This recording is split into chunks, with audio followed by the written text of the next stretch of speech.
So let's read the question. Question says polarization of light proves for options given. Option A says corpuscular nature of light. Option B says quantum nature of light. Option C says transverse wave nature of light and option D says longitudinal wave nature of light.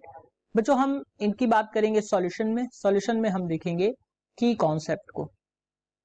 तो यहाँ पे अगर हम बात कर रहे हैं polarisation की, तो अगर हम सबसे पहले बात करें लाइट की, तो लाइट की अगर हम बात करते हैं तो वाइब्रेटिंग इलेक्ट्रिक फील्ड और एक वाइब्रेटिंग मैग्नेटिक फील्ड की अगर हम बात करें तो ये दोनों ही लाइट में प्रेजेंट होती हैं। लाइट की अगर हम बात करते हैं तो एक vibrating magnetic field, vibrating magnetic field और अगर हम बात करें वाइब्रेटिंग इलेक्ट्रिक फील्ड जो होती है, वाइब्रेटिंग इलेक्ट्रिक फील्ड, दोनों ही लाइट में प्रेजेंट होती हैं। और इलेक्ट्रिक फील्ड की अगर हम बात करें, जो प्लेन ऑफ वाइब्रेशंस होता है वो परपेंडिकुलर होता है propagation path of light wave के, यानी कि जो लाइट वेव का प्रोपगेशन पाथ है उसके परपेंडिकुलर होता है। और लाइट इसलिए क्या होती है, मैं यहां पे लिख देता हूं, in electric field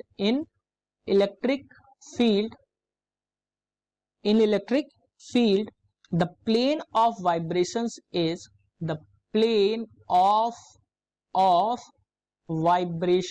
जिस प्लेन में ये वाइब्रेशंस कर रही होंगी, the plane of vibrations is perpendicular to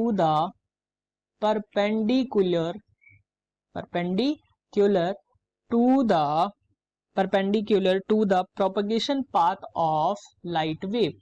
Propagation path of light wave.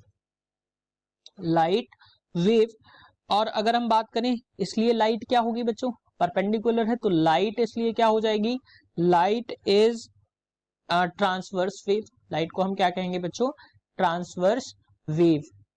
और अगर हम दूसरी बात करें तो वेव नेचर, अगर हम लाइट की बात करते हैं तो वेव नेचर जो होता है वो पोलराइजेशन से एक्सप्लेन हो जाता है। Wave nature of light explained by polarisation of light, polarisation of light. और अगर हम बच्चों दूसरी बात करें तो क्योंकि लॉन्गिट्यूडनल वेव्स का पोलराइजेशन जो होता है वो इम्पॉसिबल है, तो इसलिए ट्रांसवर्स वेव जो है वो कह सकते हैं। तो यहाँ पे जितनी भी चीजें हमें देखने को मिली तो ये क्या हमें डिनोट कर रही हैं, पोलराइजेशन ऑफ लाइट जो है वो क्या प्रूव करता है, transverse wave of nature of light, यानी कि पोलराइजेशन जो है वो प्रूव कर रहा है transverse wave nature of light का। बच्चों अगर हम बात करें ऑप्शन ए की, तो कॉर्पस्कुलर नेचर ऑफ लाइट जो है वो प्रूव कर रहा है। तो अगर हम कॉर्पस्कुलर, नेक्स्ट स्लाइड में देखते हैं, ऑप्शन ए की अगर हम बात करें तो कॉर्पस्कुलर नेचर की अगर हम बात करें तो लाइट जो है बच्चों वो क्या है, made up of small discrete particles. मैं यहां लिख देता हूं, light is made of small discrete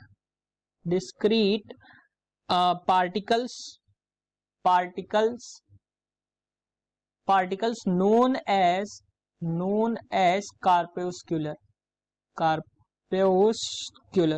It's corpuscular, corpuscles. So अगर हम बच्चों बात करें इन्हीं की, अगर हम बात करें तो ये है आपके स्मॉल पार्टिकल्स। और अगर हम इसकी बात करें तो ये एक स्ट्रेट पाथ में ट्रेवल करते हैं, ये एक स्ट्रेट पाथ में ट्रेवल करते हैं और जिनकी एक डिफाइंड वेलोसिटी होती है और एक इम्पेटस होता है। सो अगर हम यहाँ पे बात करते हैं बच्चों ऑप्शन बी ए की, तो ऑप्शन ए जो है वो इनकरेक्ट हो जाता है क्योंकि पोलराइजेशन में ऐसा कुछ भी नहीं हमें देखने को मिला। अगर हम क्वांटम की बात करें, यानी कि सेकेंड स्टेटमेंट की अगर हम बात करें तो लाइट जो है एक बंडल्स ऑफ एनर्जी में ट्रेवल करती है। Light travels light travels in a bundles of energy, जिनको हम फोटॉन्स कहते हैं, और एक फोटोन जो होता है उसकी एक फ्रीक्वेंसी होती है वाइब्रेशन की, और प्लैंक कांस्टेंट होता है, और अमाउंट ऑफ एनर्जी वो कैरी करता है। ये जो है ये आपका क्वांटम की बात हो रही है। और यानी कि क्वांटम नेचर जो है उसमें भी यहाँ पे पोलराइजेशन की बात नहीं होती है। अब ऑप्शन डी की अगर हम बात करें तो ऑप्शन डी के यहाँ पे हम देखते हैं, ऑप्शन डी में क्या कह रहा है बच्चों, लाइट जो है एक लॉन्गिट्यूडनल, तो लॉन्गिट्यूडनल की अगर हम बात करें तो लाइट और साउंड को अगर हम कंपेयर करें तो लाइट जो है एक ट्रांसवर्स वेव होती है, और साउंड जो होता है वो लॉन्गिट्यूडनल वेव्स होता है। और केवल लाइट में ही अगर हम बात करें, लाइट में ही पोलराइजेशन होता है, क्योंकि वेव डायरेक्शन जो होती है, वेव्स डायरेक्शन जो होती है, मैं यहाँ पे लिख देता हूं, वेव डायरेक्शंस जो होती हैं must be perpendicular, must be perpendicular to the direction of